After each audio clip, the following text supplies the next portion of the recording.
Here we'll get more practice on modeling systems of equations, this time with interest. The question says that the treasurer of the chess club invested $1,000 split unequally into accounts A, B, and C. Account A carries 5% interest, account B carries 7.5% interest, and account C carries 10% interest. The total interest earned was $70. The amount earned by account B was half the amount earned by account C. We're asked to find how much was invested in each account. When you're dealing with interest, we're going to have to write two equations, one for the money invested and one from the interest that accrued.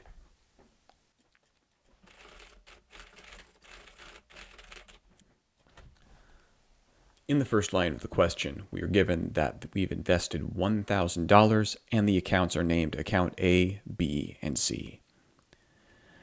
If the $1,000 is split unevenly into those accounts, that means that all three accounts added together must equal $1,000.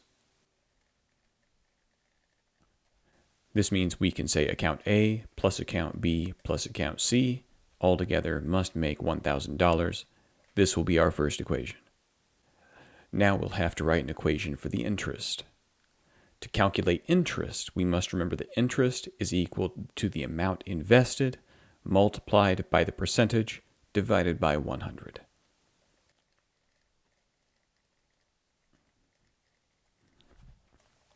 For account A, we have 5% interest. So if we're trying to calculate the interest, we can say account A is going to be symbolized by letter A.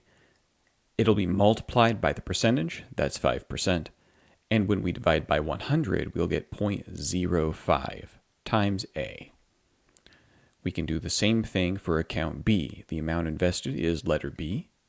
We don't know what it is yet, but we'll multiply it by its percentage, 7.5, divided by 100 will give us 0.075 B. Plus account C. Account C will be letter C times its percentage divided by 100. Account C has 10% interest, and 10 over 100 is 0.10. Now, altogether, this must add up to the total interest earned. The total interest that we've accrued in these accounts is $70. So we'll say 0.05A plus 0.075B plus 0.10C must equal $70. This will be our second equation. Now, the last sentence in the paragraph says the amount earned by account B was half the amount earned by account C. Let's break that sentence down. We've just said that the amount of interest that accrues is going to be equal to the amount times the percentage over 100.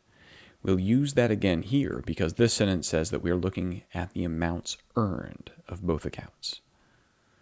We know the amount earned by account B is equal to 0.075B. This is going to equal half the amount earned by account C. The word was in the middle of this sentence is a linking verb. So if we see the word is or was in a sentence, that's going to stand for an equal sign. Most linking verbs in these word problems you can represent as equal signs.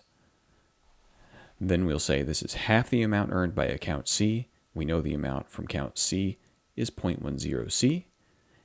Now, if we have half of that, we'll take 1/2 times that 0.10C. If we do that multiplication, we'll end up with 0.05C. So our new equation will be 0.075B equals 0.05C. This will be our third equation. Now we'll copy all three of those equations, move them to the next page, and try to solve the system.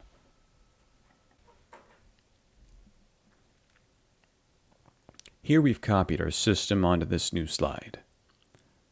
My recommendation is to try to solve for one of those letters. Since our numbers in the system are fairly difficult to handle, since they're all decimals, it may be hard to try to do an elimination on it, so we'll do substitution instead. We're going to begin by trying to solve for one letter. The equation I recommend you start with is equation number 3. The reason why is because this equation has only 2 letters, and it's a fairly short equation, so it won't be too hard for us to solve for one of those letters. I would recommend that we go ahead and solve for letter C. We're going to try to get letter C by itself in line 3.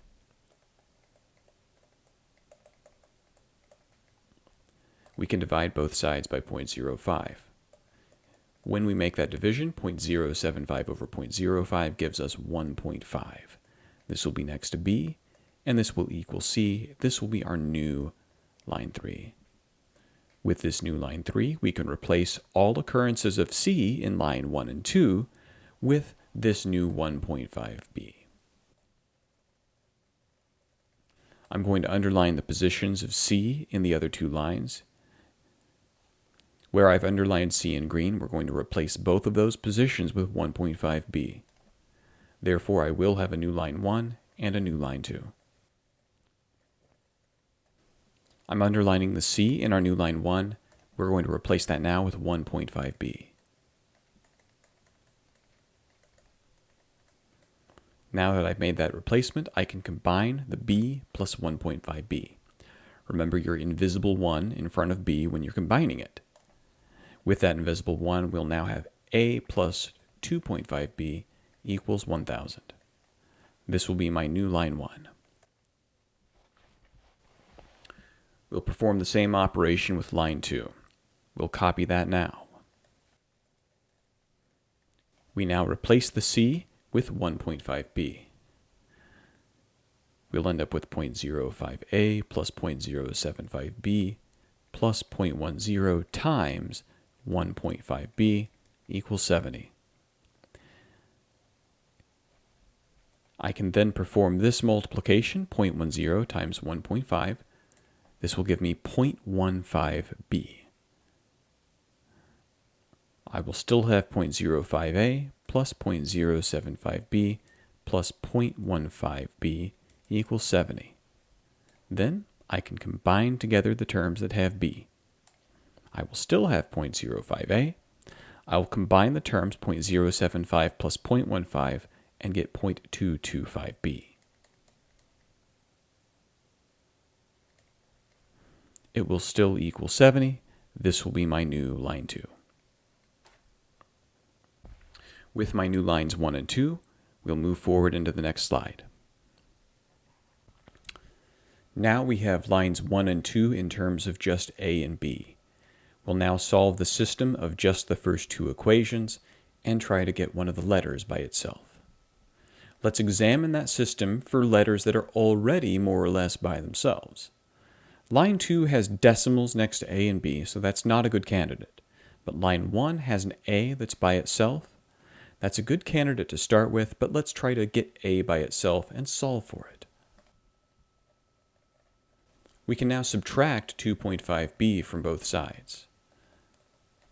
If we make that subtraction, we will now have A equals 1,000 minus 2.5b. This will allow me to make a substitution when I now move to line 2. Now that I know that A is equal to 1,000 minus 2.5b, I can move on to line 2. In this line 2, I observe that we have 0.05 times A. I can now replace that A with this binomial. So when I rewrite my equation, I'll have 0.05 and then place a parentheses.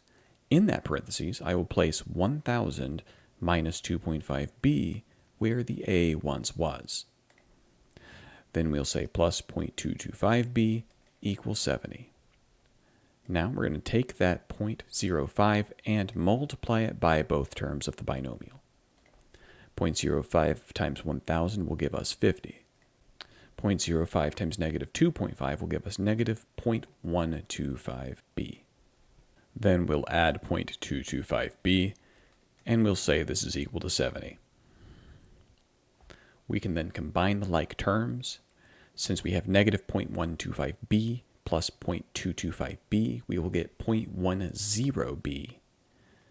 So we now have 50 plus 0.10b equals 70.